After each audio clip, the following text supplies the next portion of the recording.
porque, né, infelizmente a gente teve um pequeno problema técnico. Essa pessoa que vos fala não sabe mexer com nada de informática. Não sei o que vai ser dessa pessoa, mas estamos aqui. Então, boa noite, Praxis, boa noite, camaradas do Praxis. Essa reunião aqui, esse bate-papo, é para falar sobre o quê? Sobre eleições, é claro. As eleições estão chegando, as eleições municipais estão chegando, e a gente acaba encontrando, então, ali um motivo a mais para falar do porquê disputar as eleições, né? Então, eu sou a Jaqueline, para quem não me conhece, eu acredito que todo mundo que está assistindo no momento já me conhece. Mas como essa live provavelmente vai ficar gravada para a posteridade, eu sou uma das idealizadoras do grupo Praxis Revolucionária, que é um grupo de estudo muito querido. A gente faz uma leitura de uns livrinhos aí muito legal, e atualmente nós estamos lendo As Veias Abertas da América Latina, e tem sido pedrada atrás de pedrada, e estamos lá, firmes e fortes. Eu sou uma das idealizadoras, a Patrícia é outra idealizadora, e então hoje nós estamos aqui para falar sobre eleições, e por que a esquerda deve disputar as eleições, porque ela deve olhar para as eleições com mais carinho, principalmente a esquerda radical. Então, vou apresentar, na verdade eu não vou apresentar, eles vão se apresentar, né? Estamos aqui com outros membros, outros camaradas do grupo Praxis Revolucionária. Eu vou chamar a Elis, então, para se apresentar, fazer uma apresentaçãozinha ali. Quem é você, Elis? Boa noite, pessoal. Meu nome é Elis, né? Como a Jaque já falou. Eu comecei a minha militância há pouco tempo, na verdade. Eu me interesso por política desde quando eu tinha uns 14, 15 anos. Eu comecei já a ser a cabo eleitoral a partir dos 17 e tudo, mas entender de fato mesmo, começar a entender o que significa as eleições, o que é essa caminhada, o que é ser um militante tem pouco tempo, eu acho que cerca de uns 2 ou 3 anos apenas, embora eu sempre tenha me interessado bastante sobre o assunto. Atualmente, assim, a minha militância, eu procuro fazer no dia a dia, né, no bate-papo com as pessoas mais próximas. Eu moro, assim, na periferia, então, assim, no contexto de pandemia, nem tanto, mas antes da pandemia eu procurava sempre estar conversando com as pessoas que eu tinha alcance, falando um pouco sobre política, tentando mostrar para elas que política não é apenas as eleições, é importante sim, mas não é apenas as eleições, né, tem um contexto bem mais amplo. Então eu tento fazer nesse boca a boca, também via redes, né, eu divulgo o trabalho, assim, sempre que eu posso, eu divulgo o trabalho de comunicadores da esquerda, que traz bastante conhecimento, inclusive através deles eu me politizei bem mais, divulgo nas minhas redes, procuro, já falei, né, no boca a boca, através das redes, e também atualmente eu estou fazendo aproximação com um coletivo, que é um coletivo chamado Subverta, que ele pertence ao partido PSOL. Eu estou fazendo aproximação, não entrei ainda, mas pretendo, né, me filiar ao partido e entrar pro coletivo. E agora, atualmente, nas eleições, eu estou trabalhando voluntariamente na campanha do Boulos e da Erundina.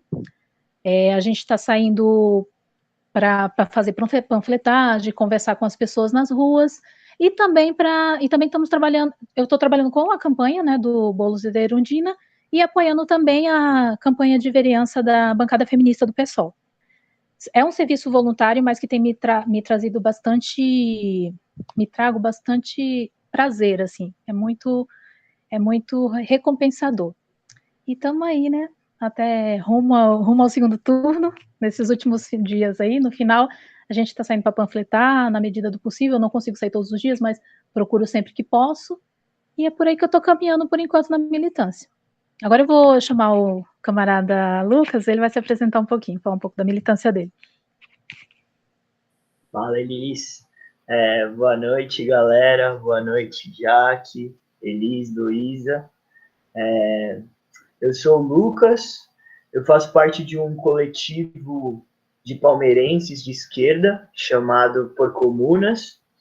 Eu sou filiado ao PSOL desde 2018, desde antes da eleição do Bozo, e E também sou organizado no Afronte, que é o coletivo da juventude, que é próximo ao PSOL, né?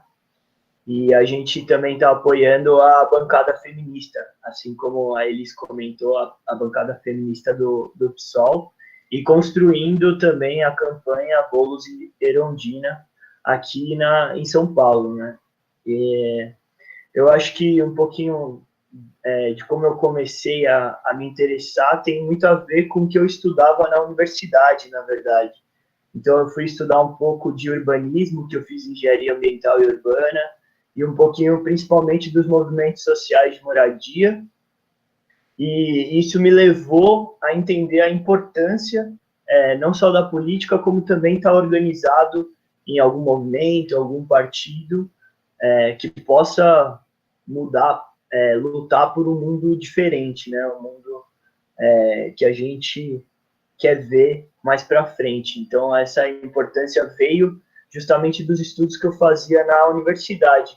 E aí comecei no Praxis esse ano com a leitura dos sintomas mórbidos e desde lá tô ativo no grupo e é muito bacana fazer uma leitura coletiva com várias pessoas diferentes, de vários partidos, vários movimentos diferentes, com vivências totalmente diferentes e de lugares do país totalmente diferentes, né? Então é muito legal. Eu brinco que as reuniões do Praxi ao vivo pelo Meet é a melhor coisa porque a gente consegue ouvir o sotaque da galera.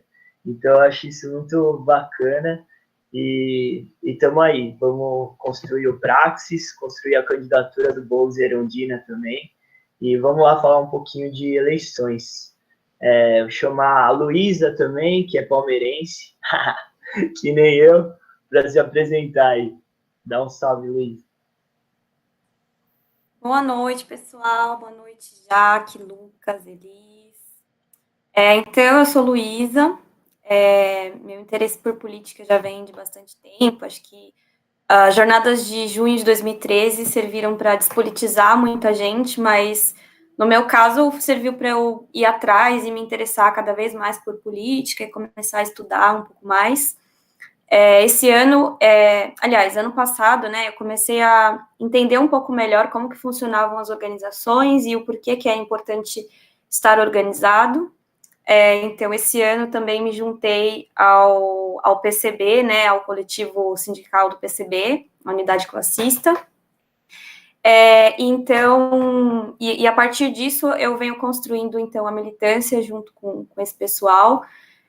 Para mim é muito importante, eu acho que a luta dos trabalhadores é algo que me toca muito, não que as outras lutas sejam menos importantes, né, eu acho que todas são muito importantes e precisam caminhar juntas, mas eu acho que a luta dos trabalhadores é a luta que unifica todo mundo, né, no fim das contas, as pessoas podem ser LGBT, negras, mulheres, enfim, PCD, enfim, várias minorias, mas todas, no fim, todo mundo precisa trabalhar e acho que essa é a convergência aí de todas essas pessoas e pluralidades que existem. Então, por isso que eu acho importante a luta, né, com os trabalhadores. Então, venho construindo, então, o coletivo. Para mim, é muito importante a gente disputar essas eleições, né, a gente está participando. Então, o PCB, né, está junto com o PSOL aí na candidatura do Guilherme Boulos para São Paulo. Então, a gente está construindo junto a campanha. Hoje, por exemplo, o Jones Manuel esteve no centro, na Praça Roosevelt também, para falar um pouquinho, né, para conversar um pouco com as pessoas também sobre o Guilherme Boulos. E a gente está, com o PCB, a gente está com 2 candidaturas em São Paulo, que é a bancada da Juventude Trabalhadora e a bancada do Poder Popular, tá? Ambas candidaturas têm aí defesas muito importantes para a população de São Paulo, né? A população que agora na pandemia muita gente perdeu o emprego, né? Tem muita gente desempregada, muita gente que não tá conseguindo um emprego com carteira assinada, né? Tá aí trabalhando na irregularidade, né? Digamos assim, né? Enfim, sem o apoio, né? Sem direitos garantidos, né, por lei.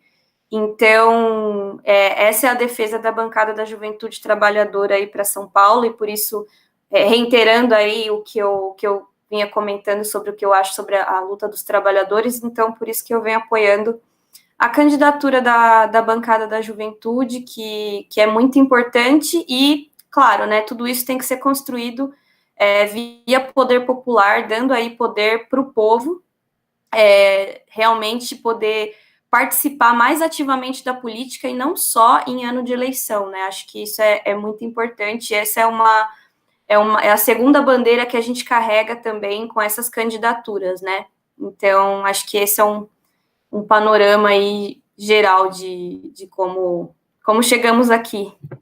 E esqueci de citar, né? Estou no Praxis também, entrei aí também nos Sintomas Mórbidos, comecei essa leitura coletiva, que é maravilhosa. Acho que leitura política e tal são leituras muito densas e é muito importante poder construir junto esse grupo de estudos, porque às vezes algumas análises passam despercebidas e alguém vai lá e coloca e eu penso, putz, realmente é verdade, isso aqui passou por mim e eu nem percebi. Então, isso é bem importante e me ajuda a construir melhor o meu arcabouço teórico para a gente poder lutar com teoria e com prática também. É isso aí. Eu fico até emocionada de ouvir vocês falarem. Vocês são ótimos.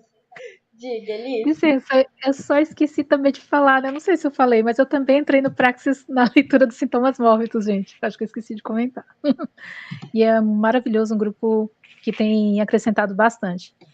Foi uma para leitura mim, e acredito que para incrível. todos. Foi uma leitura muito, muito, muito incrível que a gente fez, que realmente, assim, foi onde a gente recebeu mais participantes e é onde a gente está agora, né? Com quase 130, eu também esqueci de citar isso, quase 130 participantes só dentro do WhatsApp. A gente tem, assim, discussões enriquecedoras, discussões que são, assim, ampliam o horizonte, às vezes é como a Luísa falou, a gente não pensa em alguma coisa e pá, de repente vem lá, né, alguém comenta, compartilha alguma coisa da própria experiência e pronto, era aquilo que faltava para encaixar, para você começar a pensar naquilo, naquela outra situação. Bom, vamos começar então aqui com as perguntinhas, como a gente já tinha falado, não é direcionado, tá? E quem sentir vontade de responder, né, de acordo com o que vai encaixando com a própria experiência, é só pedir para falar e ir falando.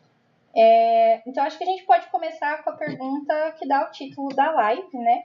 Por que é importante, então, para a esquerda radical disputar as eleições, né? E mais do que isso, qual que é o peso da militância nesse processo?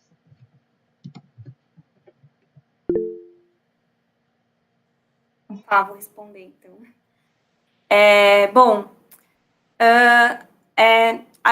acho que é bom a gente voltar um passinho antes, né, entender o que a esquerda radical quer, né, o que a gente procura. Então, enquanto comunista, eu acho que a gente precisa explicar ali, né, o que é o comunismo. Não é só uma forma de governo, né, o que a gente está defendendo é, na verdade, a criação de uma sociedade diferente. Então, a gente quer uma mudança geral em tudo, toda a estrutura social que a gente tem hoje, a gente quer mudar, a gente quer, enfim, fazer de uma outra forma, mostrar que é possível construir uma sociedade de uma outra forma, que seja até muito mais saudável em todos os sentidos. E, claro, né, pensando nisso, passa também pela questão política. Então, a gente não pode também ser... Como diria Lenin, né, a gente não pode ter a doença do esquerdismo infantil de achar que a gente não precisa disputar esses espaços, porque é importante, a gente vive dentro dessa sociedade que já está construída e posta aí pelas classes dominantes, pela burguesia, então a gente precisa estar dentro desses espaços e disputar.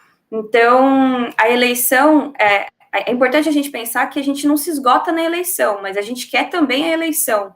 A gente não está participando só porque a gente quer cargo público, até porque não é esse o objetivo. O objetivo é a gente construir uma sociedade diferente e vai passar por esse lugar também. Então, é importante a gente, enquanto esquerda radical, ocupar esse lugar, porque a gente está vendo o que está acontecendo no Brasil, né? Então, em esfera federal, a gente tem aí a CLT, que teve as mudanças que são extremamente prejudiciais para os trabalhadores, a gente teve aí a Previdência, que foi aprovada, que também prejudica os trabalhadores. Tivemos aí os desmontes da Petrobras, agora recentemente estão tentando passar a autonomia do Banco Central, que vai também ser muito prejudicial. Então, é importante, enquanto esquerda, a gente ocupar esses espaços para a gente poder barrar esse tipo de coisa, não deixar que essas coisas aconteçam e que dificulte ainda mais a vida do trabalhador. E em nível municipal, né, pensando que a gente está aí na cara da eleição municipal, João Dória também passou aí um projeto em que ele encerrou várias empresas estatais, né? Então, e no meio de uma pandemia, ele passa um projeto como esse, um projeto, assim, criminoso, eu diria. Então, eu acho que é muito importante, assim, e isso passou pela Câmara dos Vereadores, por exemplo. Então, por isso que é importante a gente votar certo para a vereança, porque isso foi aprovado por vereadores, né? E é um absurdo o que está acontecendo. Então, a gente precisa disputar esses espaços para evitar que essas coisas aconteçam e que a gente tenha cada vez menos direitos, né? Então, e a segunda pergunta é qual que era o peso da militância, né? Então, pensando no PCB, a gente não recebe dinheiro de empresas, né, de grandes empresários e tal, toda a construção de campanha é com base na militância, com base nas pessoas ali que estão construindo, porque é mais do que não é só um projeto político, né, como eu falei, é um projeto de vida. Então, por isso que é importante, a gente não recebe verbas milionárias, como aí os partidos tipo PSDB e tal. Então, a militância tem um peso muito importante para poder comunicar para a sociedade, para as comunidades, qual que é o projeto que a gente está defendendo, né? Então, acho que é isso. Não sei se consegui responder tudo, mas, em geral, é como eu vejo.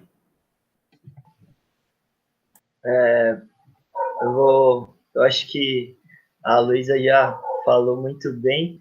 Eu anotei algumas coisas aqui também para pontuar, que vai de encontro ao que a Luísa falou, né?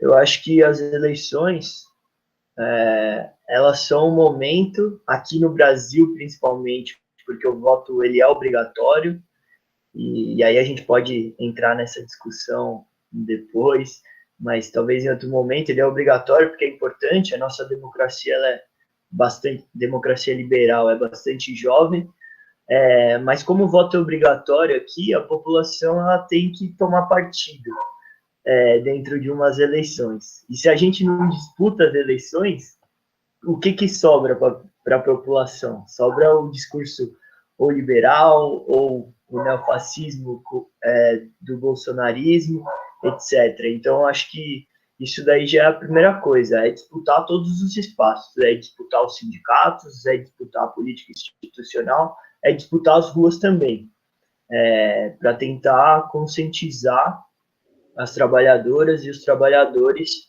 sobre o nosso posicionamento. Outra coisa que eu acho importante também é que anima a militância e pode ser pedagógico na questão da luta de classes, né? Então, você organizar, por exemplo, uma panfletagem, eu sei que a Elis está full time lá no Capão, organizando várias panfletagens, eu também levei material para um monte de pessoa aqui na Zona Norte e tal. Então, se organizar, tem muito de organizar também piquetes, organizar greve, disputar a consciência do trabalhador. Então, são práticas, são atividades, tarefas que a gente vai encontrar fora das eleições também. Então, isso é importante, ela é pedagógica, ela ensina quem nunca fez militância dessa maneira a se aproximar de um trabalhador, começar a dialogar, e você vai perceber que você tem que saber muito bem o que você defende ali, porque eles vão perguntar, eles não é massa de manobra, não. Quem acha que trabalhador não pensa é a direita. A gente sabe que eles têm os anseios dele, então eu acho que essa parte da pedagogia da luta de classes, numa eleição, ela tem que ser levada em conta. E outra coisa também, que eu já citei um exemplo, é criar as redes, né? Mesmo você estando organizado, assim, num partido, num movimento, às vezes numa eleição, principalmente como a do Boulos para prefeito, que mobiliza muita gente, talvez você precise trabalhar em lugares que você ainda não tem essas redes totalmente fixadas, né? Então, você não conhece o vizinho seu que apoia o Boulos para você fazer uma panfletagem na esquina da sua casa. Mas nas eleições, você vai ver lá, por exemplo, um apoio do Boulos, vai chamar ele para panfletar, etc. Então, isso é bem importante, porque eu acredito que muitas das pessoas que se envolveram com a eleição nesse momento continuem organizadas e também se construíram, essa rede também continue, né? Se perpetue no tempo. Eu tenho um exemplo de 2 meninos, assim, um de 16 anos que falou que não conseguiu tirar o título, mas estava, nossa, muito engajado na campanha. Eu deixei material com ele lá, ele mora do lado de casa, já dei 2 vezes carona para ele de uma panfletagem até a casa dele, mora na rua de cima. E, tipo, é uma pessoa que, por causa das eleições, se organizou, e eu tenho certeza que ele vai entrar no movimento estudantil, se tiver na universidade, de secundaristas, né, depois da universidade. Então, é uma pessoa que mobilizou com a campanha, e a campanha tem esse papel de disputar a consciência e conseguiu trazer ele para o nosso lado, e eu tenho certeza que ele vai longe. E também outro menino também que mora um pouquinho mais longe, mas a mesma coisa também, jovem, assim, que conseguiu. Isso é uma característica bem importante da campanha aqui de São Paulo, né? A juventude tá bastante presente nesses espaços, e é isso. Quer falar, Elis? Eu queria só fazer um comentário. Na verdade, vocês dois abrangeram bem a questão, a pergunta. Só em relação ao que você trouxe sobre as eleições, né, ser, para esses 2 jovens que você deu como exemplo, ser um chamariz, né, talvez um primeiro passo para que as pessoas se interessem por política, porque até então, no senso comum, a questão política se resume, né, mais nas eleições. Até comigo foi assim, né, porque quando eu comecei, conforme eu disse no início, meu primeiro contato, assim, com política, com as questões sociais, foi através das eleições. Com 14 anos eu já queria ser cabo eleitoral, mas não podia, né, aí dos 17, eu tirei meu título com 16, quando eu estava com 17 para 18 anos, aí eu comecei a trabalhar nas campanhas e tudo, e o meu primeiro contato com a política foi através das eleições. Aí depois que eu fui entendendo, né, que não é só as eleições, mas as eleições, elas são importantes, é isso que você trouxe, é um primeiro chamariz, é uma porta de entrada, talvez. Só isso que eu queria comentar. Para provas mais pesadas, né? É verdade. Mas é muito interessante ouvir vocês falarem sobre isso, e a próxima pergunta é justamente nesse sentido, de querer saber como está sendo essa aproximação, né? Como está sendo a panfletagem, como está sendo esse boca a boca, como está sendo conversar com o trabalhador, com a trabalhadora. Quem que pode contar um pouquinho mais para a gente sobre isso? Eu posso começar, né? Depois o Lucas também, ele tá bem ativo aí na panfletagem, né? Que pode complementar se quiser. Eu não tô saindo todos os dias, mas sempre que eu posso, eu tô tentando, né, construir de alguma forma a campanha do Boulos, da Erundina e também da bancada feminista, como eu comentei. E no dia a dia, na panfletagem, está sendo muito gratificante, porque você conversa, eu acho que foi o Lucas que comentou isso também, não, foi a Luísa, agora não lembro, que no boca a boca, assim, no dia a dia, você consegue ter um diálogo maior com o trabalhador. E esse contato, a princípio, assim, na abordagem, Tem algumas pessoas que param para te escutar, que você consegue ter um diálogo mais elaborado, tem outras que passam assim, correndo, que você entrega o panfleto, fala bom dia, né, boa tarde, eu dou aquele sorriso mesmo de máscara, esqueço que estou de máscara, sempre sorrio, ninguém tá vendo, mas eu tô sorrindo, e aí algumas pessoas dão uma abertura maior, outras nem tanto. Eu costumo perguntar se elas já têm candidato para prefeito. Quando as que me dão mais espaço, né, quando elas respondem que não, eu pergunto, você conhece o Boulos? Aí eu começo a falar, já conhece as propostas dele? Aí eu começo a dialogar nesse sentido, para instigar, né, essa vontade da pessoa em conhecer. Geralmente os panfletos que a gente trabalha tem algumas propostas atrás, eu falo, ó, dá uma olhadinha, essas são algumas das propostas dele, mas tem o plano, né, de governo que está mais completo, você pode segui-los nas redes e procurar saber mais a respeito. Isso quando as pessoas dão a abertura, não é sempre. Quando alguns falam assim, eu já tenho, quando eu pergunto, e você já tem candidato, a senhora ou o senhor já tem candidato para prefeito? Aí tem uns que falam, eu já tenho. Eu falei, mas qual é o seu candidato? Tem uns que vai direto e não me dá bola. Tem outros que falam o nome do candidato, né, que não convém falar, independente. Aí eu tento perguntar, né, quando eles dão mais abertura, mas a senhora conhece quais são as propostas desse candidato? Por que a senhora quer votar nele, ou o senhor, né? Tem uns que já falam, olha, eu já tenho e vou embora. Já tem outros, não conheço, então. Mas aí eu tento dialogar nesse sentido. Para a gente votar, tem que ter um porquê, né? A gente tem que procurar entender quais são as propostas e o que aquele candidato pode fazer por nós. Porque não é, né, quando tem esse espaço, porque não é só votar, tem toda uma questão, eu tento fazer esse trabalho. Infelizmente, nós conhecemos a rotina, né, dos trabalhadores, geralmente a gente faz panfletagem mais para o final da tarde, ou início, porque é quando o fluxo é maior, quando as pessoas estão indo ou vindo do trabalho, então tem algumas pessoas que estão muito corridas, assim, não conseguem ter um diálogo bacana. Mas, quando tem esse espaço, eu procuro fazer esse diálogo e trazer muitas... Ontem mesmo foi muito bacana, vou até dividir aqui com vocês. Eu fui panfletar para uma senhora, eu acho que ela tinha não sei quantos anos, enfim, já era uma senhora.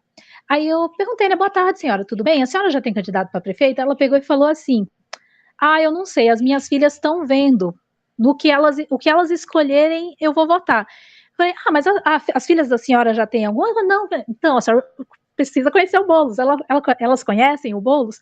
Eu não sei, eu peguei e falei, faz o seguinte, leva esse panfletinho, a senhora entrega para elas, pedem para elas, aí ela falou assim, eu não entendo muito desse negócio de rede, eu falei para ela, né, procura ver quais são as propostas dele, né, ter acesso ao plano de governo nas redes sociais e tudo, aí eu tenho algumas propostas aqui atrás, falei, minha filha, eu não sei mexer nessas redes, eu peguei e falei assim para ela, então, chega em casa, pede para suas filhas entrar nas redes sociais do Boulos, elas vão saber como, no Instagram, para elas pesquisarem e ver o que ele tem para oferecer para a gente, né? Aqui atrás, no panfletinho que eu estava entregando para ela, tinha algumas propostas mais direcionadas para a periferia. Ela, são bacanas, daí foi muito legal. Ela me deu ouvidos, eu fiquei assim um bom tempo conversando com ela. Isso é raro, não é sempre. Mas sempre que eu tenho essa oportunidade, assim, porque eu tô ali, né? Eu acredito que o Lucas também, e eu abri um adendo agora, o mais bacana dessa campanha, que eu tenho percebido que as pessoas que estão panfletando, diferente dos outros candidatos, que as pessoas eleitorais são pagas para isso, a maioria está assim, voluntariamente. Então, quem está indo por amor mesmo. Eu, o Lucas também, eu acredito, e a maioria dos nossos colegas, que quando a gente está no grupo, a gente vê que não está panfletando só por panfletar.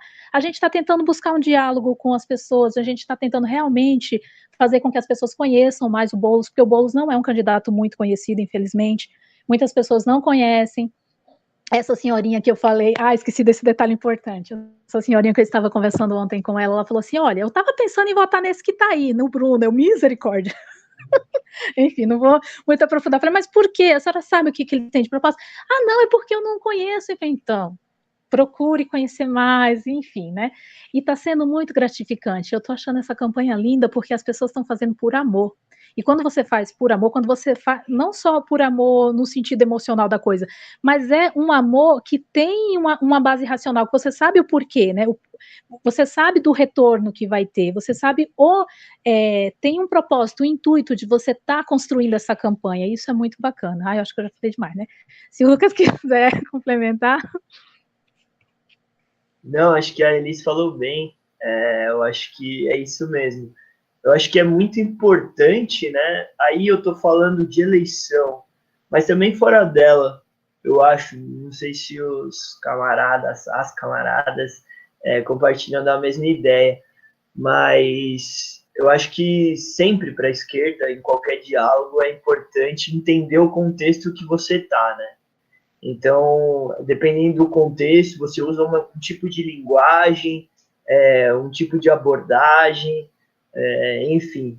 E aí, como a Elis comentou, o Boulos ele ainda não é muito conhecido. Acho que a última pesquisa que eu vi ainda tinha 40% assim, de desconhecimento do Boulos, e mesmo assim ele está bastante bem na campanha, com enorme chance de ir para o segundo turno.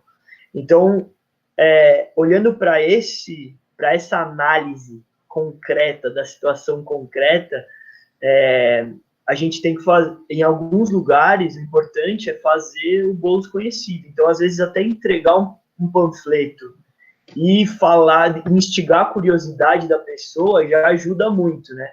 Agora, em outros lugares que a pessoa está parada, que você consegue abrir um diálogo, como eles contou o caso da senhora, também é muito importante, né? Porque aí, olho no olho e tal, a confiança é sempre muito maior. Então, eu acho que a gente entendendo um contexto, a gente consegue propor táticas diferentes, né? Dependendo da campanha. Uma campanha de segundo turno também, às vezes ela tem um contexto, uma conjuntura diferente de uma campanha de primeiro turno e tal. Então, por exemplo, eu panfleto em Santana às vezes, e aí a gente faz, o pessoal tá entrando, descendo do ônibus, passando muito rápido e tal, poucas pessoas param, e as que param é para declarar voto pro Boulos, né, perguntar se tem um adesivo, aí eu abro a mochila, dou uns adesivos para a pessoa, dou uns panfletos e tal. Mas ali é meio que fluxo de pessoas, né? Mas dependendo, se você sobe na rua de cima e vai trocar ideia com a galera que está esperando o ônibus, como eles falou, aí você consegue conversar melhor e tal, a pessoa está um pouco sem pressa, então eu acho que isso é bastante importante, né? A gente entender o contexto e qual tática a gente vai usar para chegar nas pessoas. Isso em eleição e fora dela, eu acho que é importante também. Em sindicato, você pode usar uma linguagem mais revolucionária, uma estética mais agressiva, digamos assim. Numa eleição, você tem que dialogar, você tem que entender o que a pessoa está precisando naquele momento, porque eleições, querendo ou não, é reformismo, né?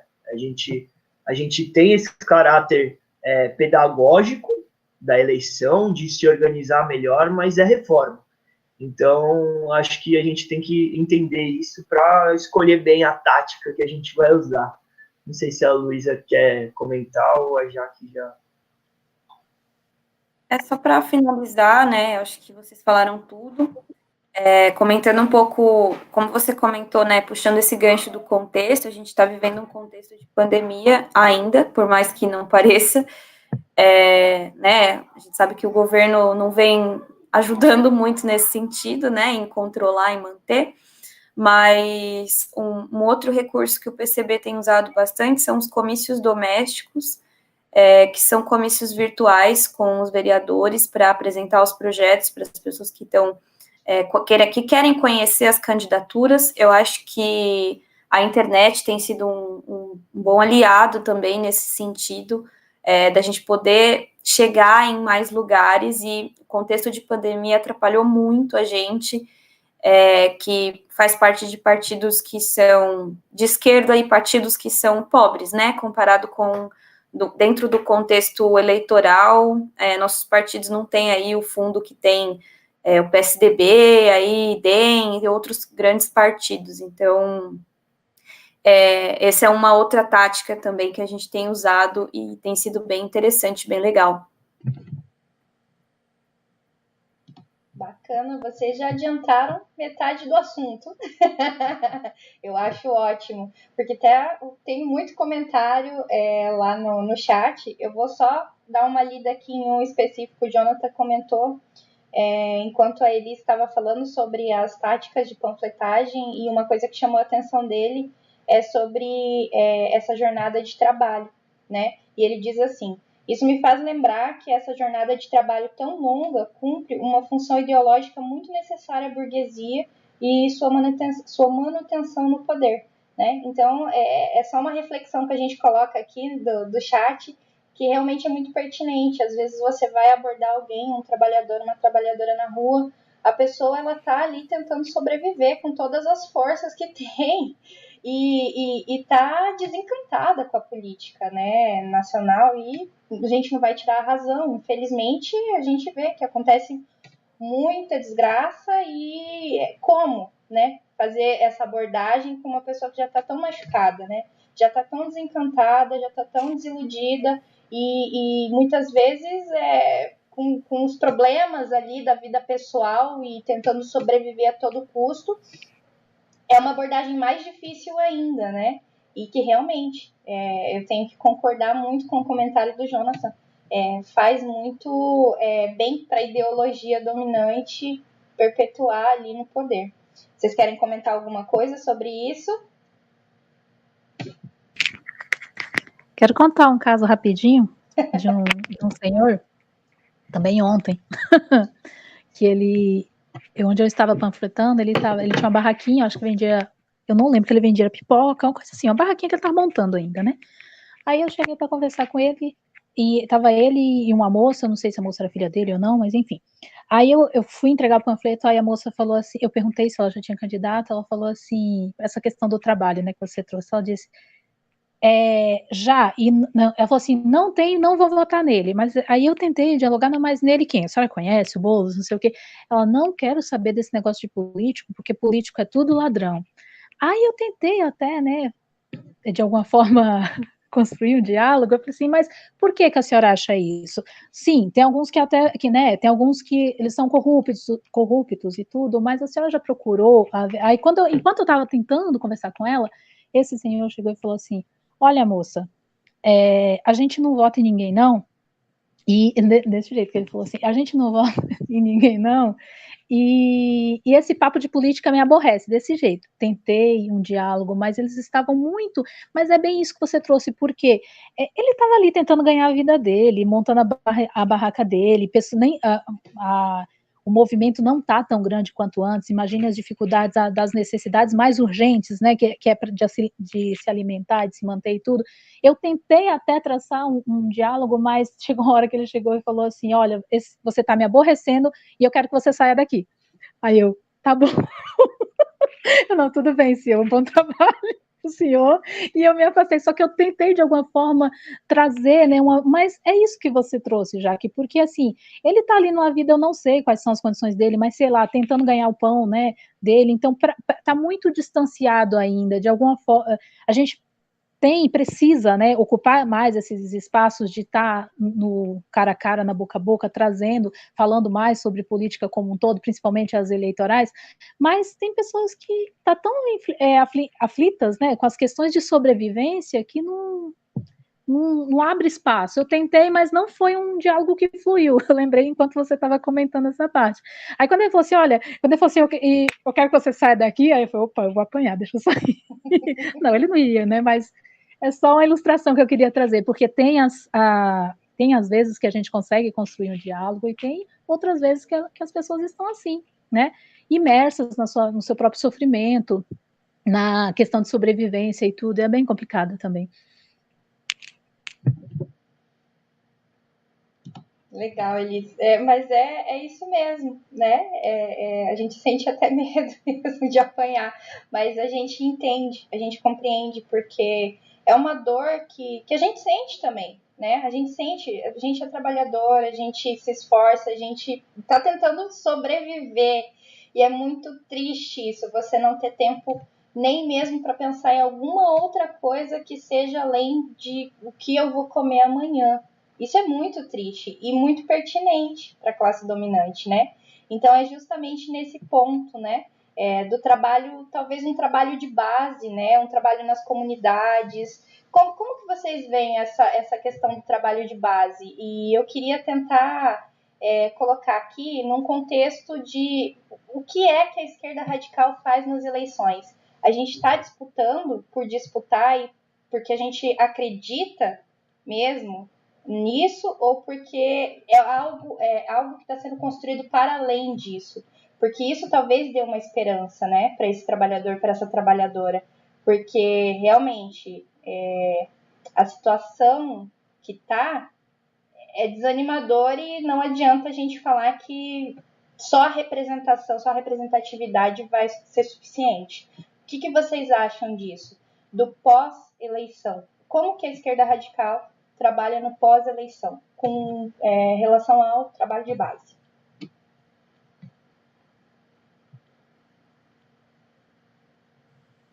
Alguém se habilita aí? Pode ir, manda bala, Luquinhas.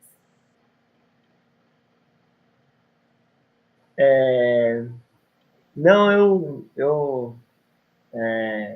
essa pergunta da militância, né? Qual a importância dela? Eu acho que eu comentei um pouquinho na primeira, né? Na primeira questão. Eu acho que a eleição cumpre esse papel de chamar a gente. A Elis deu o depoimento dela aqui, pessoal, que começou também muito jovem numa eleição, a se interessar por política e tal. Então, acho que é importante. Eu acho que as eleições elas servem para disputar os corações e as mentes da classe trabalhadora. Eu acho que a gente tem que aproveitar essas redes, né? Foi o que eu comentei no comecinho. Após as eleições, a gente tem que manter essas redes. Claro que as pessoas têm outras prioridades, e a gente acabou de citar um caso emblemático aqui da pessoa que não queria conversar com a Elis porque estava cansada, estava tentando sobreviver. Mas acho que é isso também, um governo, e aí de qualquer esfera, né, municipal, estadual ou federal, nacional, de uma esquerda que quer a transformação do mundo, eu acho que ele tem que melhorar as condições da classe trabalhadora, para que aí ela comece a tomar consciência e tenha tempo, até tempo na questão da rotina do dia a dia, de se organizar, de ter tempo para ler algum livro de estudo político, participar de assembleia, construir algum movimento que se interesse por alguma causa, etc., que a gente sabe que a maioria das pessoas não tem. E eu acho que muito da descrença política, assim, é também um pouco da condição do próprio capitalismo, da própria rotina do trabalhador no Brasil, no capitalismo dependente, né? Porque a pessoa fala, mas político só vem aqui de 4 em 4 anos e tal, pedir voto, mas é porque a periferia ela não consegue, assim, a massa o tempo inteiro tá falando de política, ela tem que sobreviver, sabe? E aí não só a periferia, mas é que esse discurso ele é bem comum nas periferias, né? De tipo, o político só vem aqui de 4 em 4 anos, etc.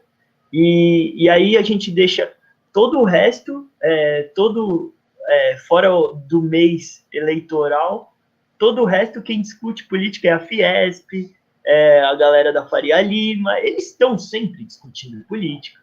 E o trabalhador não consegue discutir política e organizar fora desse período. E aí, nesse período, a gente faz um esforço, nossa, eu acho que a Elis tem alguns depoimentos, mas é descomunal o esforço que os voluntários fazem, porque ninguém deixou de trabalhar, ninguém deixou de fazer nada, a gente não ganha um centavo, ainda gasta, porque tem passagem de ônibus para ir panfletar, a gente não vai pagar o material, mas tem que ir até o lugar, gasta gasolina para levar, se tiver um carrinho para poder levar para os lugares e tal. Então, acho que é um pouco disso também, né? É complicado e dialoga muito com o que o Jonathan falou, né? É a própria condição do capitalismo que impede não se discutir política fora desse período eleitoral. E aí eu acho que a militância tem esse papel de perpetuar essas redes no tempo aí, essas construções. Sim. para complementar, eu acho que aqui a pergunta, né, qual que é a importância do trabalho de base no depois da eleição, né? E como eu comentei, eu comecei a me interessar por política depois das jornadas de junho de 2013, né, que teve todo o auê por causa da passagem de ônibus e tal. E eu acho que esse é um exemplo muito claro de como a gente perdeu a disputa por não ter feito um trabalho de base ali, né? Então, aconteceram as jornadas, estava todo mundo, assim, muito indignado com a situação, né, de aumentarem lá a passagem de ônibus em 20 centavos, o que era e ainda é, né, um abuso, pensando que as pessoas que pegam ônibus são os trabalhadores, né, e muitas vezes isso impacta muito seriamente na renda ali daquelas pessoas, né, é um fim de semana que você deixa de sair, de fazer alguma coisa, porque você não tem dinheiro para passagem do ônibus, ou talvez não vai conseguir trabalhar na segunda-feira se você sair no final de semana. Então, esse é um exemplo muito claro de como é importante a gente fazer esse trabalho no pós-eleições, né? Naquele período ali estava bastante acirrado, porque o aumento ele foi no ônibus e também teve um aumento no metrô na mesma época, então estava todo mundo ali muito indignado, e na época a prefeitura era de um partido e o governo do estado era de outro, né? E no fim das contas a gente perdeu a narrativa, né? A esquerda perdeu, vieram lá as pessoas da Fiesp, MBL e o Pato da Fiesp e tudo isso, e cooptaram aquelas pessoas que tinham energia para estar nas ruas, né? Foi dispensada uma energia para aquelas pessoas estarem nas ruas, tomando bomba da PM, tomando gás na cara, né?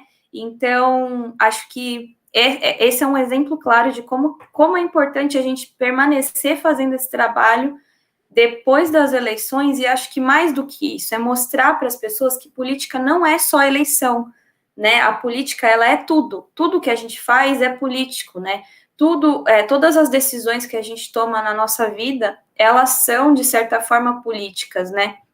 Então, eu acho que o que a gente precisa fazer enquanto esquerda é conseguir aproximar as pessoas da política real, que é a política que a gente faz no nosso dia a dia, né?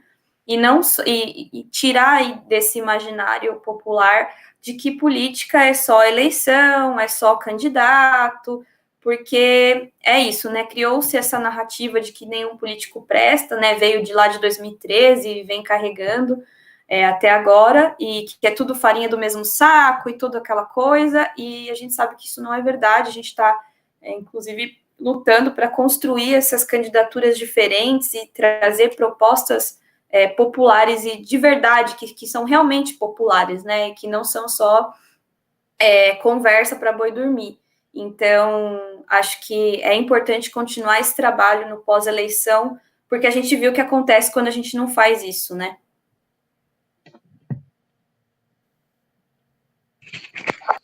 Eu estava pensando, Luiz, inclusive, em complementar com isso que você trouxe no final mesmo, que o mais importante de falar em política, para além do período eleitoral, é esse de desmanchar, né, essa falsa impressão de que política se resume às eleições. É muito mais que isso, é tudo que está envolvido. E essa sua fala no final contemplou bem o que eu estava pensando em complementar a respeito disso. Eu acho assim que o principal, a maior importância em trazer a questão do debate político para além das eleições, do tempo eleitoral, é esse de não reduzir a política à política eleitoral. Ela é importante sim, mas ela não é só isso. Perfeito, vocês se complementam muito bem. Responderam a minha pergunta muito mal formulada, perfeitamente.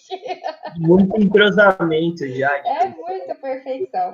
Eu adorei, eu realmente consegui compreender e eu concordo muito com vocês, com cada fala, e realmente também é o que eu penso. Eu acho que política é muito além do que eleições, né? O pãozinho que a gente compra na padaria tem muita política, o cafezinho que a gente toma, que a gente acha que não tem nada a ver com política, é muita política envolvida. Então, é tudo, né? E eu acho que levar isso para o trabalhador, para a trabalhadora, levar isso, né, para a rua e mostrar que realmente faz parte do nosso dia a dia, do cotidiano. E enquanto a gente, no sentido de classe trabalhadora, está odiando a política, tem muito político sem vergonha que adora a política. E aí a gente acaba perdendo espaço, pagando de otário. E não tá legal. Bom, vamos continuar aqui. Tinha mais uma perguntinha lá no nosso roteiro, mas ela já vai englobar algumas outras perguntas que estão no chat. E aí, aqui, deixa eu ver qual que eu pego. Bom, eu vou falar de uma perguntinha que a Kalina fez, e ela fala sobre, num cenário com tanto anticomunismo e repulsa à esquerda, como conversar com a população na possibilidade de votar um candidato de esquerda. Eu acho que ele já respondeu essa, né? Muito bem respondido, inclusive com exemplos, né? De como ela faz no dia a dia, na panfletagem, às vezes quase apanha, mas nessa tentativa... horas de vez em quando. Pois nessa tentativa de construir um diálogo, de mostrar que o trabalhador pode ser representado, né? Que tem alguém fora da elite da política querendo trabalhar, né? Para construir uma representatividade ali dentro da política institucional. E aí tem uma outra pergunta aqui, aliás, algumas perguntinhas. Essa, já? Pode, claro, com certeza. Quem fez a pergunta? Foi a Kalina. A Kalina, nossa companheira lá.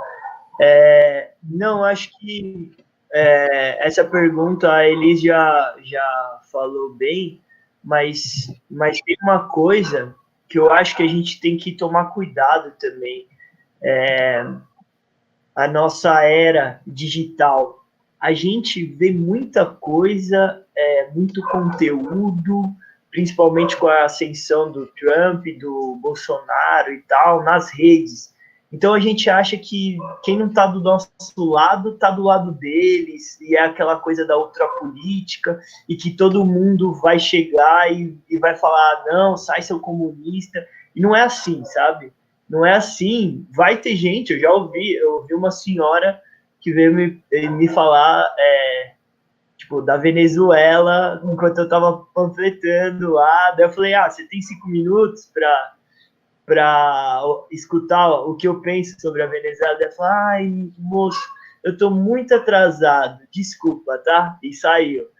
Daí eu falei, não, tudo bem. Mas não é todo mundo, sabe? A maioria das pessoas, elas não estão nem de um lado nem do outro, para ser bem sincero. Então, tá em disputa, sabe? Aí tá em disputa, e eu acho que o exemplo que a Luísa falou de 2013 é a coisa mais clara. Aquilo era um movimento que estava em disputa, e a gente perdeu porque achou que aquele movimento sei lá, anti-esquerda, era anti-esquerda no começo dele, e ele não era, ele eram só pessoas insatisfeitas que tinham que ser conquistadas por alguma ideia, e aí entraram outras forças e tal, não é a discussão aqui. Mas eu acho que a gente tem que tomar cuidado. Tem anticomunismo? Tem. A gente recebe todo dia nas redes? Recebe todo dia nas redes. Mas a gente saindo para conversar, assim, para trocar ideia, a gente sabe que tem muitas pessoas que são apenas despolitizadas e que têm que ser conquistadas. E se você fala alguma coisa que toca o coração delas, elas vão te ouvir, sabe? Então, acho que é isso. Dependendo, com certeza, do bairro que você for, tem um caráter mais anticomunista, assim, ou anti-esquerda no geral. Mas eu acho que é isso. Está sempre em disputa e a gente tem que disputar. Vai tomar alguns foras igual a Elis tomou? Vamos tomar alguns foras igual a Elis tomou. Mas é isso. Trabalhar esse diálogo para conquistar as mentes e corações. Legal. E como é urgente, né? Eu cortei alguém? Não, só um comentário. Fique à vontade. E como é urgente a gente tentar cooptar essas pessoas, né? São muitas pessoas que, como o Lucas disse, não está nem de um lado nem do outro, são despolitizadas, né? Só precisa entender melhor. o que é de fato a política e como que ela afeta diretamente a sua vida, para além das eleições, essa questão toda. Como é importante para a esquerda radical enxergar, eu digo, a esquerda radical somos nós, né? Como é importante para cada um de nós, onde estivermos, tentar levar de alguma forma esse diálogo, né, no boca a boca, tentar aproximar mais dessas pessoas que estão despolitizadas e então nem lá nem cá, mas porque ainda não chegaram a elas, não teve um contato para entender como que a política interfere diretamente em sua vida. Muito importante. Muito bem. Eu acho que é exatamente isso que vocês falaram tudo e é tentar conquistar mesmo as pessoas e mostrar que nós também somos classe trabalhadora, né?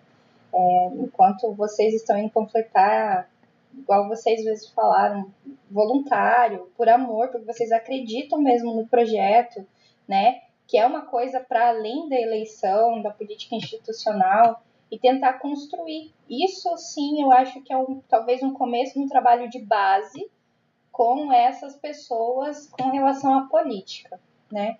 Então, eu acho que sim, é uma coisa que pode dar muito fruto, sim, e realmente é uma energia. A Luísa falou, né, que foi uma energia em 2013 completamente desperdiçada por um equívoco, né? E a gente não pode deixar isso acontecer novamente. E não vamos, a gente tá esperto, todo mundo ligado. Não vai mais acontecer. Bom, eu queria terminar com uma pergunta que talvez, várias perguntas, são perguntas do Breno, que eu acho que elas são relacionadas.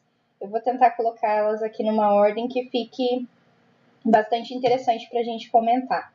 E aí, saindo do contexto de eleições municipais, e aí indo para o mundo, né, no contexto da geopolítica, e a gente está nesse mar revolto, tá tudo muito louco. A América Latina tá bombando, né? Estados Unidos tá tá muito legal.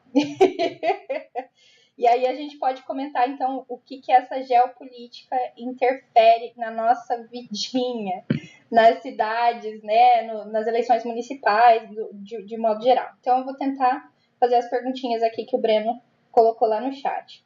Ele faz uma pergunta primeiro, assim, a esquerda marxista está equivocada em não comemorar a vitória do Biden? Vão anotando aí. O que vocês pensam sobre figuras da esquerda brasileira comparar a eleição do Biden com uma frente ampla de esquerda? São perguntas bem interessantes. Deixa eu ver o que mais. Eu acho que as do Breno são essas duas. Deixa eu ver se a do Jonathan que ele colocou tem alguma coisa a ver. Não. Ah, tá. A do Jonathan ele também fala alguma coisa sobre a frente ampla. Ele diz assim, o que pensar de propostas de suposta frente ampla que visa diluir as propostas comunistas sob um argumento de que vai afastar os trabalhadores? É um pouquinho diferente das perguntas do Breno, mas vamos tentar responder elas ali meio que na sequência. Quem começa? Começa! Eu posso tentar. Só repete a última, por favor, Jaque. A última pergunta? A última é do Jonathan. Ele pergunta o seguinte, o que pensar das propostas de suposta frente ampla que visa diluir as propostas comunistas, sob um argumento de que vai afastar os trabalhadores? Seria uma coisa meio que de pós-política ali, meio que a política, tudo misturado. O que vocês acham disso aí?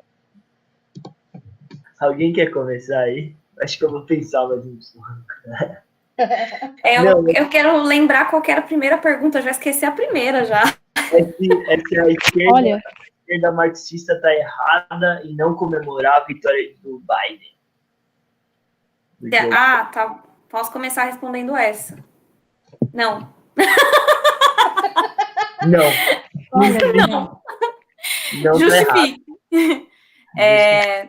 Pensando num contexto dos Estados Unidos, né, do que a gente tinha antes,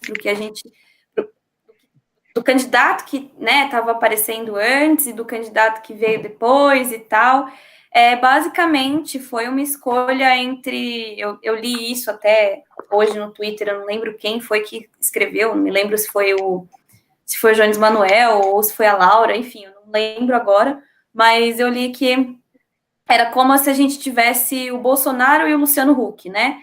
E aí o Luciano Huck ganhou. Então, basicamente é isso, né? A gente tinha um cara que era muito ruim, né? Tinha o Trump, que, enfim, tinha políticas genocidas escancaradas, e o Biden, ele vai ter uma política genocida ali, um pouco maquiada, porque ele tem uma vice, que é mulher, negra e tal, então é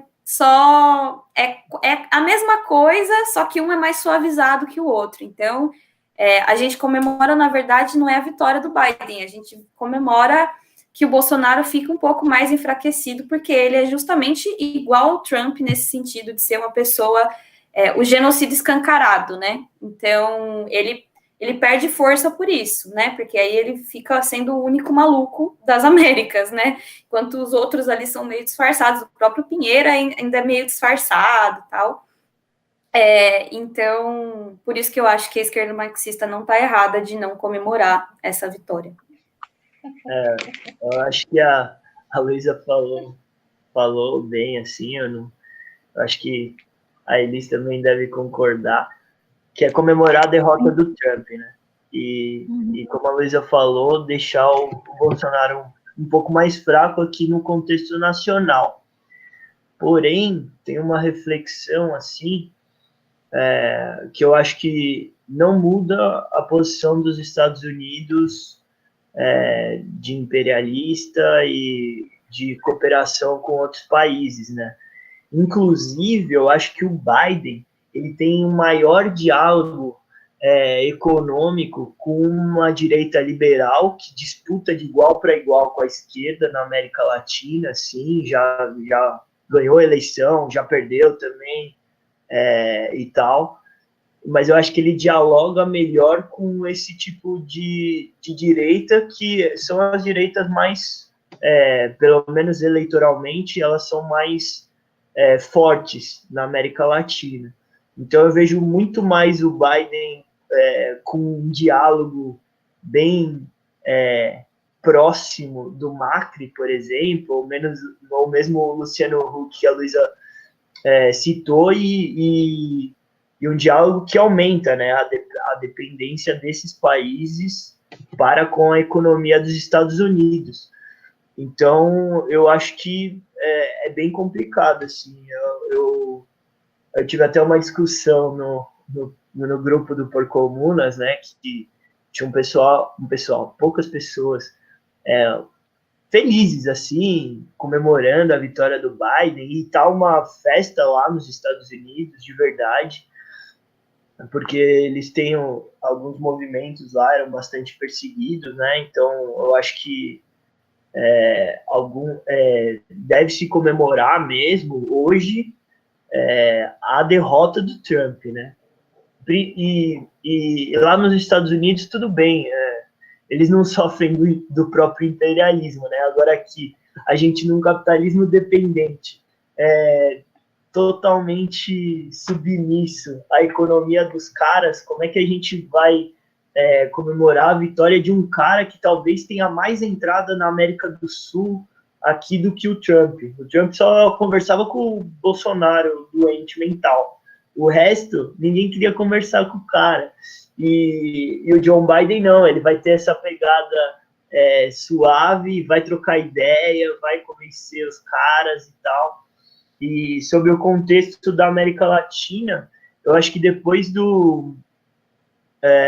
dessa onda aí, do golpe na Bolívia, né, da Yanes, o Maurício Macri, o Sebastião Pinheira, o Ivan Duque e tal, os caras meio amigos, assim, do bolsonarismo,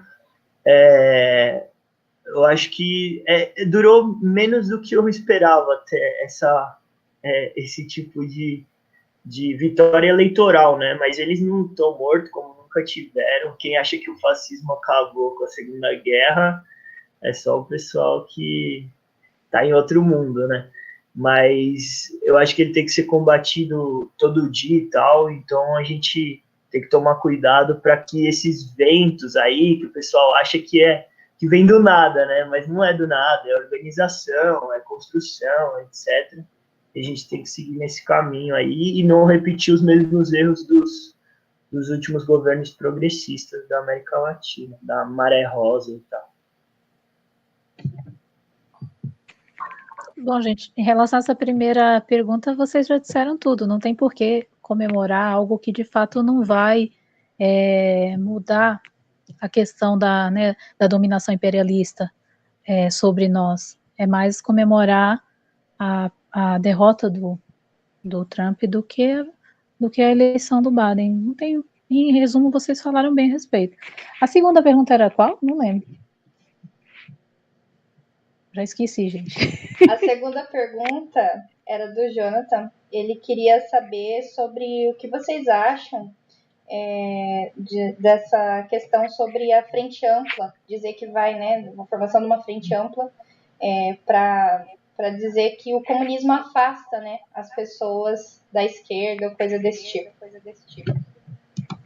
Olha, gente, eu não estou muito por dentro, na verdade. Eu não sei se eu saberia responder muito bem essa questão. Se vocês pensarem em algo, a gente pode ir se complementando, não sei. Para mim tinha 3, né? Eu achei que era que a Luísa e o Lucas responderam. Não tinha uma segunda? Não eram 3? Ou já foi tudo respondido? Ah, tá. Não sei. Vocês pensaram em alguma coisa? Você quer falar, Luísa? Pode falar.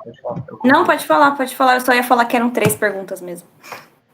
Não, acho que dialoga bem com as outras questões, né?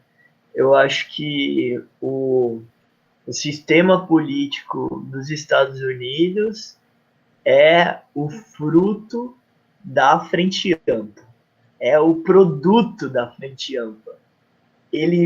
Cada um vai se amoldando para chegar no centro e ser dominado totalmente pela ideologia e aí eu estou falando da ideologia hegemônica, dominante, que é a ideologia liberal. Então, o produto de uma frente ampla, sem ser uma frente tática, uma frente com ruptura, uma frente eleitoral, algo que se acabe e tenha outro horizonte para ser construído, é o sistema eleitoral dos Estados Unidos, que é escolher entre o ruim e o ruim também.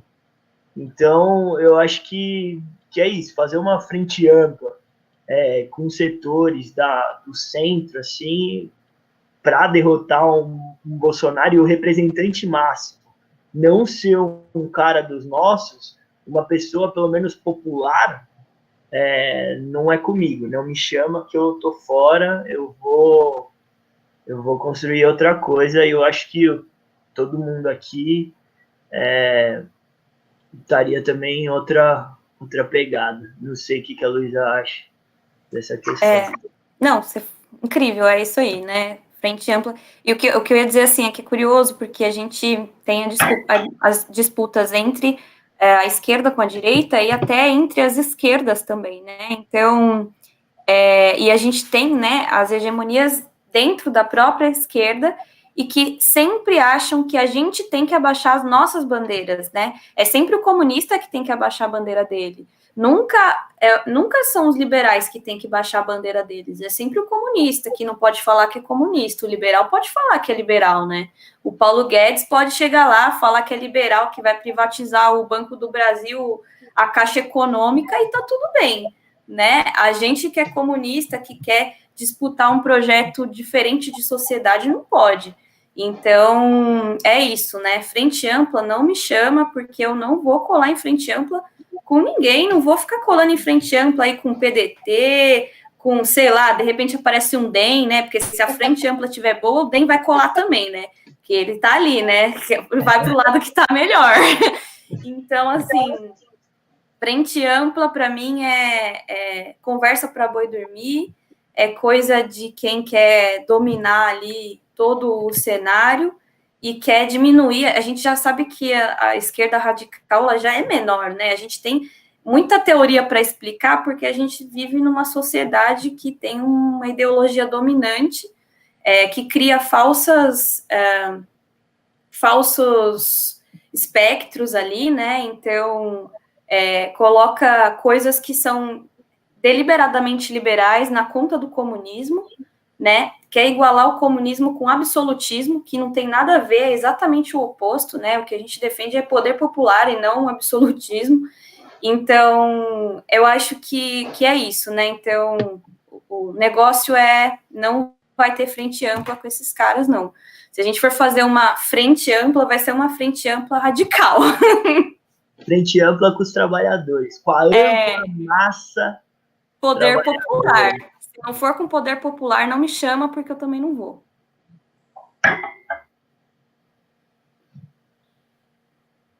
Concordo com tudo. Eu só vou, então, aqui fazer uma correção. Vocês falaram que eram 3 perguntas, eram mesmo, mas aqui uma tinha relação com a outra, né? Era sobre a frente ampla. A pergunta do Jonathan, ela se relacionava mais com uma frente ampla de modo generalizado, né? Ele não especificou se seria no Brasil ou não. E a outra, a primeira, seria mesmo com uma frente ampla, que foi o que o Lucas falou, ó, que vem dos Estados Unidos, essa é a ilustração perfeita da frente ampla, e o produto dela é essa porcaria que a gente está vendo, né? E sobre o Centrão, realmente, né, aquela coisa, vai onde está. Estão distribuindo o quê? Estão passando na fila. A frente ampla dos Estados Unidos levou um país que é a segunda maior economia do mundo a não dar saúde para sua população, dar uma educação de péssima qualidade, a não ser para imigrantes inteligentes que eles importam com visto americano. Tem uma modalidade importante do visto lá, que é para imigrante, pesquisador em outros lugares, europeus, latino-americanos, que ganham muito bem para estar lá, porque a educação básica dos Estados Unidos é horrível, e guerra em todos os lugares, golpe de Estado. Então, acho que essa parada de frente ampla aí a gente tem que discutir muito bem, e é legal a pergunta, e trazer também esse debate para toda a esquerda, né, para todos os partidos e tal. Se o PDT quiser colar com a gente, pode colar. Eu não sou tão radical com a Luísa, mas quem vai dirigir é a classe trabalhadora, não vai ser o Ciro Gomes, nem o Márcio França do PSB, não. Aí, se eles quiserem seguir a gente, pode vir. Corretíssimo. Entra a questão da ideologia também, que a Luísa estava falando, né? E ela fala que, né, como é interessante, é curioso isso, né? Como que pode as pessoas engolirem isso? O Lucas falou, né? Um país que não tem saúde pública, não existe. Se você quiser se tratar de coronavírus, você tem que gastar o que você não tem, né? O tratamento caríssimo, lá na faixa dos 30 mil reais. Então, assim, mais de 200 mil mortos. A gente não consegue entender como, num contexto de pandemia ainda, me vem um projeto de falar sobre privatização de SUS. E, assim, claro, teve uma reação muito forte, mas muita gente ainda embarca nessa, né? Porque foi também a questão da própria Previdência, né? Como assim, gente? Como assim a gente ainda tem que discutir? A questão da despolitização, sim, mas a gente percebe como a ideologia dominante vem nesse sentido de fazer tudo parecer uma coisa que é extremamente ridícula, que não faz sentido nenhum para a classe trabalhadora, e aí muitas vezes a classe trabalhadora é cooptada e apoia, né, certos tipos de coisa que não faz sentido nenhum. Então, sim, uma frente ampla para tirar o quê?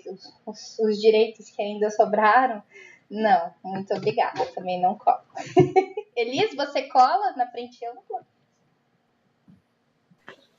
Não, totalmente de acordo com o que vocês comentaram aí. Em relação a essa parte do SUS que você comentou, aí no final, dessa questão de ser um absurdo, né? Queria só comentar a respeito. Diante de uma pandemia, surgiu esse assunto de querer, esse decreto de querer privatizar o SUS, e alguns trabalhadores ainda acatar isso, só mostra o quanto muitas pessoas não desconhecem. Eu estou meio fugindo, né, da pergunta, mas é porque esse gancho aí do SUS é importante. só mostra o quanto as pessoas desconhecem a importância, né, desse órgão e o que ele faz. Muitas pessoas acreditam que o SUS, na cabeça, porque esse é o projeto do desmonte da saúde, na cabeça da maioria das pessoas, quando você fala em SUS, ela lembra, o SUS, que eu passo 3 meses, 2 meses esperando uma consulta, que é horrível, que não funciona. As pessoas, essa questão da ideologia dominante que dissemina essa precarização do serviço público como uma questão de que se privatizar ficaria melhor, é muito forte, principalmente mais para a classe trabalhadora, porque é uma ideia que eles vendem muito bem, esse desmonte ele é muito bem estruturado e planejado, né, e é muito triste você ver que pessoas que mais necessitam do SUS, por desconhecer o que o SUS oferece, não, vai ser melhor, privatizar vai ser melhor, porque eles vendem isso, né, que tudo que é privatizado funciona melhor. Isso é bem triste. Pessoas ao meu redor comentaram na época que saiu esse decreto, mas agora vai melhorar quando privatizar. As poucas que estavam próximas a mim, eu falei, não vai. E eu tentei explicar o que é, o que o SUS oferece, o que seria essa privatização, o que ela traria, por que eles vendem essa ideia de que a empresa privada é melhor, o que eles lucram com isso. Eu tentei, poucas pessoas que eu consegui, porque assim é algo preocupante para mim.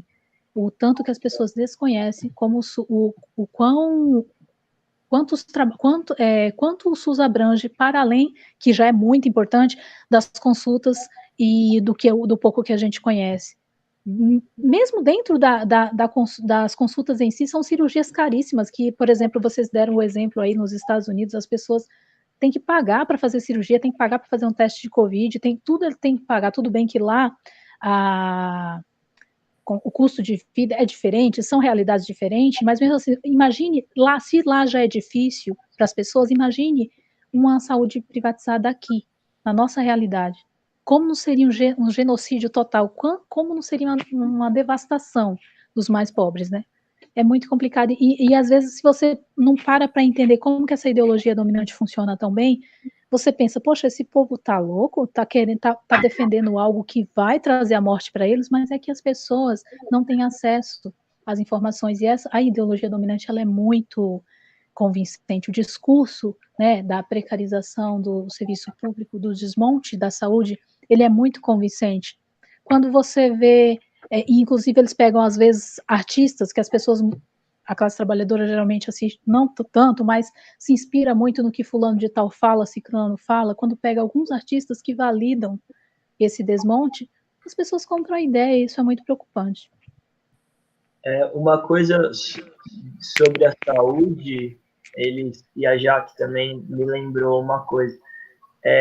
Uma ambulância nos Estados Unidos custa $300, de 300 a $2.300, alguma coisa assim, né? E se você fazer o câmbio nesse momento para o Brasil, vixe Maria, eu tenho que trabalhar o ano inteiro para pagar uma ida de ambulância lá nos Estados Unidos. E aí eu vi um conteúdo de uma menina que trabalhou na Disney, e eles têm obrigação, os trabalhadores que trabalham lá na Disney, tem gente de todo mundo, né? Tem a obrigação de perguntar 3 vezes para a pessoa se ela quer que chame a ambulância quando ela está passando mal. Porque já teve casos que eles pediram sem a pessoa autorizar 3 vezes, e depois a pessoa não quis pagar, entrou com reclamação, falou que não pediu nada e tal, por causa disso. As pessoas pedem uma ambulância e se endividam durante 10 anos, sabe? Lá nos Estados Unidos você já nasce com dívida, hipotecar a casa é meio que regra geral para todo mundo. Então é meio bizarro isso, achar que a segunda economia do mundo não tem condições de dar coisa básica assim para os seus próprios cidadãos, né? Aqui no Brasil, existe repasse do SUS para os hospitais que optam, né, por fazer um abatimento nos impostos para que eles possam atender algumas pessoas. Então, por exemplo, um morador de rua que passa mal na frente do hospital, o hospital é obrigado, né, a acolher por lei, ele precisa fazer ali o tratamento, e existe por essa lei, ele pode deduzir do imposto o tratamento dessa pessoa, né, e tudo isso via SUS, né, então, não é só isso, né, não são só também os hospitais públicos, né, os hospitais privados também, de certa forma, também acabam se beneficiando, de certa forma, do SUS, nessas situações e em outras também, né, que a gente sabe que tem as parcerias aí, público-privados e tal. Por isso, gente, defendam o SUS com toda a garra de vocês, não só nas propagandas, nos momentos em que surge o decreto, mas a vida inteira. Exatamente, defendam o SUS. Vamos defender o SUS, porque experiência própria, se não fosse o SUS, não estaria aqui fazendo essa live hoje, provavelmente, porque dinheiro não temos. Enfim, gente, muito, muito, muito obrigada mesmo. Vocês não têm ideia do quanto eu tô, assim, mais admirada ainda. Vocês são sensacionais, incrível. Eu aprendi horrores hoje. De verdade. Eu espero que quem tenha acompanhado a gente até agora e quem vai assistir essa live depois também, eu vou tentar dar um jeitinho. Olha lá. Estamos fazendo propaganda para algum senhor aqui, candidato, que eu não vou falar, é o Boulos. Eu não tenho bolos para fazer igual a Paola Carrossela. Mas queria. Muito, muito legal. Foi excelente a live. Pode falar, Elis. Posso falar? Uma coisa rapidinho. Fala, eu já agradeci. Agora agradeçam também. Aliás, agradeçam não, né?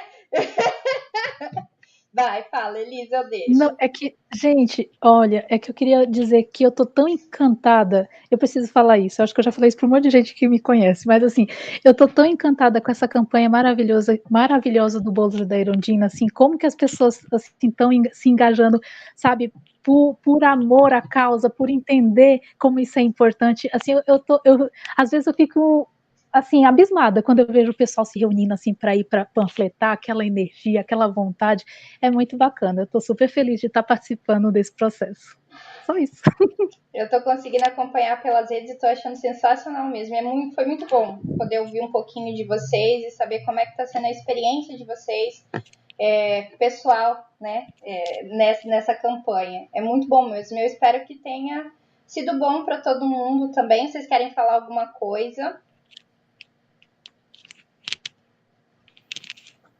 Queria só agradecer o convite, adorei estar aqui dialogando com esses caras maravilhosos, e dizer, votem comunista, porque se não for assim, gente, não vai dar certo, tá bom? Bancada da Juventude Trabalhadora. Qual é o número? 21021. Eu não tenho um papel super aqui. Tô sem papel. Cadê o adesivo, Luísa? Tô sem o adesivo. Tá gravado. Eu queria agradecer também o convite aí para Jaque, para Patrícia.